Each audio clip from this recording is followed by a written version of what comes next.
we have Rajesh Agarwal joining with us as well as Kunal Bothra. Good morning to both of you all. And, Rajesh, I'm going to come to you. Now, obviously, Morgan Stanley is saying that they are expecting 2023 to be a strong year coming in for the banking space, especially in terms of large banks. ICICI Access is what they've named in terms of the private banks, and in the public, they've named BOI as well as BOB. What is your view coming in on the banking space? HDFC surely managed to report a decent number coming in this time around, an inline set of numbers. What are you viewing in terms of overall the banks going forward then?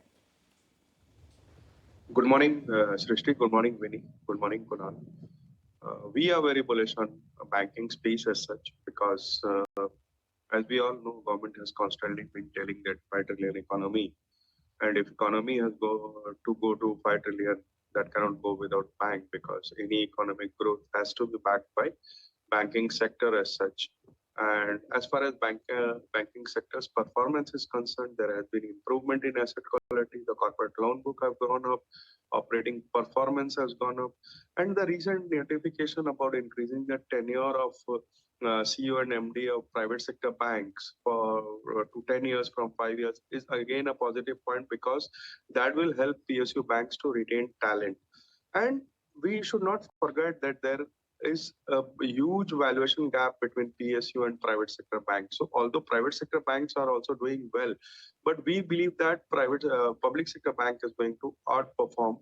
One, because of their asset quality being improving, NCLT cases are being there, so that there is a good amount of recovery. Credit growth is there. Credit cost has gone down. On every parameter, the entire banking industry is doing very well. We should not. The Q2 numbers were very good. Q3 numbers, whatever has come, be it HDFC or Federal Bank, we have seen numbers going beyond expectation. Even smaller banks like Bank of Maharashtra give very good numbers yesterday. We are very bullish, but as far as some names are concerned, I think in the private sector space, Kotak has not performed as other banks have performed in the private sector space. So we would be bullish on Kotak and IndusInd Bank. And in public sector, we would go with Bank of Baroda and Bank of India. Okay, so those are the picks coming in from Rajesh between private and public sector bank. He would like to go with public sector banks, and in that he shared his picks as well. But coming to you, Kunal, clearly Morgan Stanley has made his recommendation in terms of all those large cap names. But my question is, would you also go with public sector banks for the rally we can see continuing in 2023? What's your view on that? And also from the space as well, which category of stocks, be it large cap or small or mid cap, will be your preferred picks? Good morning, Srishti. Good morning, Vinny, as well as Rajesh. We look at this more of a sentimental perspective. Now, the more disbelief a sector goes into when there is a major rally which has already seeped into the stocks, the more chances that the continuation would probably happen into those sectors in terms of prices. Now, we've seen over the last 5 months, on an average, most of the PSU banking stocks giving returns somewhere closer to 50% to maybe even 100% as well for most of the PSU banking names. Now, even in this last 5 months of price action, even after that, there is a lot of disbelief that possibly this may just be a very, a flash in the pan kind of a rally, and these stocks may get into a corrective phase pretty soon. But on the other hand, large cap names like HDFC Bank, ICICI Bank, etc., these stocks have gone through a time-wise as well as a price-wise correction for them. So that generally indicates that the markets are tilting into favor of PSU banking names, and purely as a momentum play, I would look at this sector as a strong buy even from current levels. Now, the picks from the PSU banking stocks would probably depend on the risk appetite of individual. For someone who's looking at slightly lesser risk appetite over here, they can go with the traditional Bank of Baroda, Canara Bank, and maybe an SBI as preferred bets. But for someone who has a higher risk taking capacity, then I think going into the mid cap arena where betting on the likes of Indian Bank, Union Bank, etc., could also turn out to be a good bet. Okay, Kunal, thank you so much for that. That was the update coming in from both our experts. They do like this banking space. Kunal said momentum will be expected to continue in the banking space as well. And even Rajesh does like the banking space as well. So keep an eye out on those picks that they've given out as well. But on that note, let's slip into a very short break, viewers. Don't go anywhere because we'll be coming back and we'll be taking your stock-related queries after the short break. And you're watching Buy Now Sell Now on ET Now. Before we get started with all your stock related queries, Let me go across to Rajesh and understand, how an investor actually should be protecting themselves from the market ups and downs. Sometimes the market is very subdued as well. There's nothing much happening. Range-bound markets. Rajesh, how should one as an investor look to protect themselves? See, there are times I have found that people follow herd mentality. Like every day evening, they start watching who bought what, who sold what. Mr. And they find out that Mr. A has bought this, ABC fund has bought that, and the next day morning they take their call and buy those things. But these kind of herd mentality is very disastrous, I would say, because every individual or every fund house is different in terms of financial goals, risk appetite, or even cash flow. So it's better to apply your logic and take a call based on your risk appetite, on your financial goals, rather than following somebody else. So I think that can be a better strategy to apply logic and follow some discipline before taking a call. Especially in these kind of market where we seeing that one day there's 500 points gain, the other day 500 points loss, and sometimes intraday these things are happening. So it's better to be better to apply some logic and be disciplined before taking a call. Okay, so that's the advice coming in for all the retail investors looking for long term. But let's kickstart taking all your stock related queries. Viewers, we are live on Facebook, YouTube, and as well as Twitter as well. You can post your name, your stock related query, which stock you have invested in, the quantity and the time horizon you want to stay invested as well. And on the screen as well, we'll be flashing our WhatsApp number so you can connect with us there as well. So let's kickstart taking all your stock related queries. And the first question that we have is from Venkat Rao. Kunal, let me take it up from you because though he's a long-term investor and he has already invested in two counters. Firstly, is Amara Raja Batteries. He entered 100 shares at a price of 743, and the other one he has is Bata India. He entered this counter at a price of 1930. Currently at a loss in both of these counters. What will be your advice in any price that he should be looking to average out? So I would suggest not to average out Amar Raja battery. I would believe that the stock had a fantastic setup, I would say, from the month of November when it rallied from sub 500 levels to as much as 650, 660 mark. The stock or the rally stalled at the 660 level. In fact, my sense was at that point of time that the stock is going through a price correction, consolidation, probably getting ready for a breakout. But the reversal in the last 1 month for Amar Raja battery from the 660 levels has changed the perspective as such, and the stock is now seemingly getting into another leg of downtrend for itself. So would suggest to avoid the stock at current levels.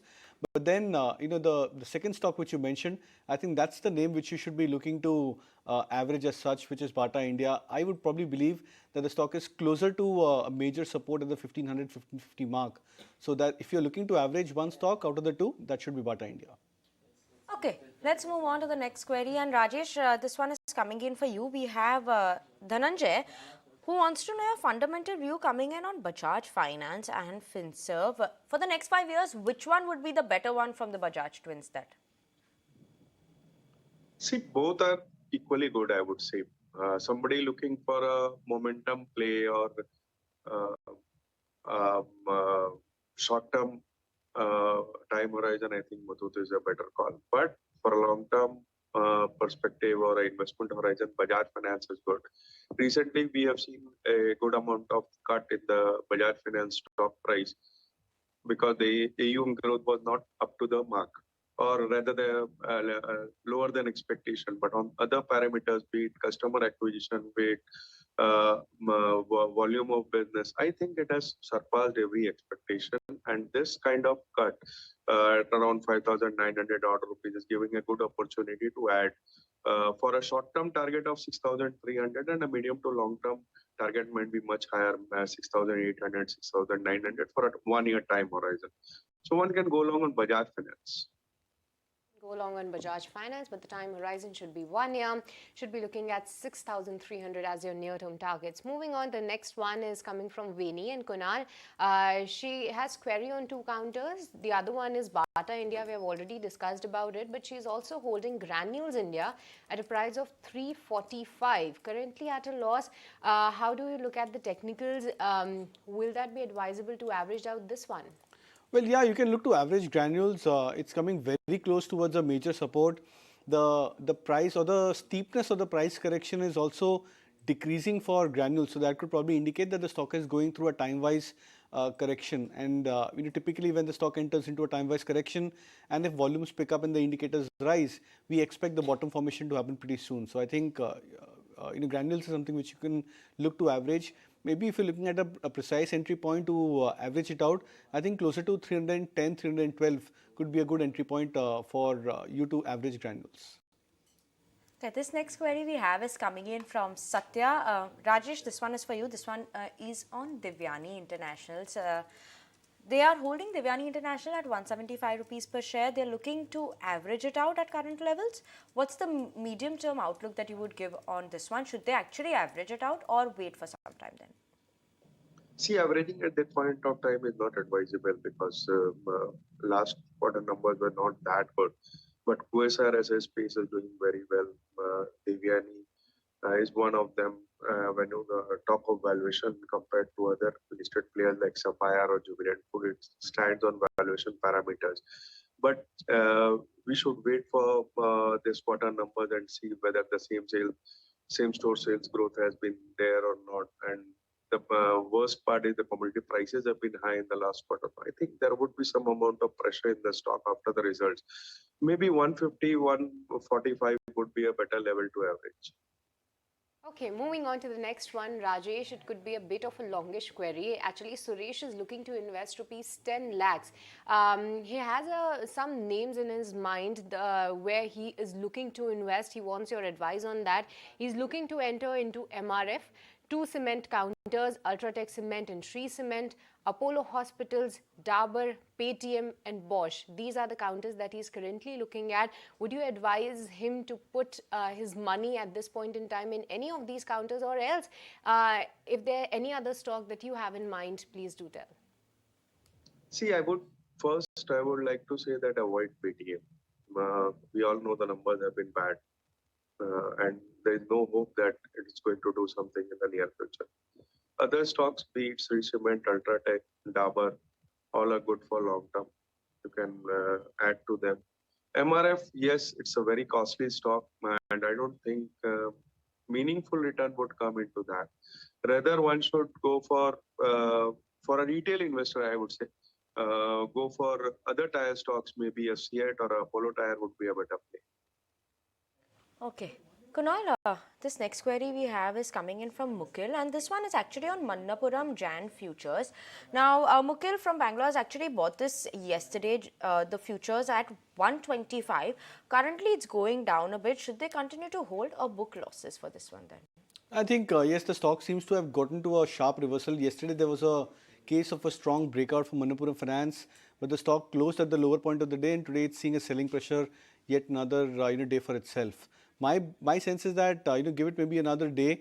In case if the stock holds up above the 115 mark and doesn't close below this on closing basis, there could be a possibility of reversal for Manappuram Finance. So I think 115 on closing basis could be a stop loss on the trade for you on the futures.